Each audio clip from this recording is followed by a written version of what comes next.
Well, last Sunday we learned together through the parable of the vineyard owner and workers that following Jesus sometimes doesn't make a lot of sense at first glance.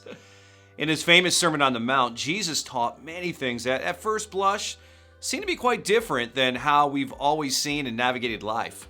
Things like the last will be first or love your enemies. But what if this is what it means to live in God's upside down kingdom? You've heard me say it, and you probably agree. Normal today is broken. We live in a day and an age that is highly influenced by Darwin's survival of the fittest. And when we live by this value, nothing matters more than ourselves. Others and their plight are secondary. This way of thinking has led, though, to a self-centeredness on many levels, a lack of societal responsibility for many, a scarcity mentality rather than generosity. Generally a dramatic drop in care for anyone or anything more than ourselves. And into this way of thinking, Jesus offers a different approach, what many have called the golden rule. Do to others whatever you would like them to do to you. And this simple truth turns everything on its head.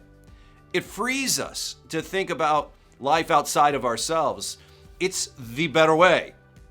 Well, this Sunday is Compassion Sunday at our church, and it's a day when we speak up in our church on behalf of children living in poverty all throughout the world. It's an opportunity to advocate for children, the most vulnerable, and give our church family a chance to live out our faith by sponsoring a child in need.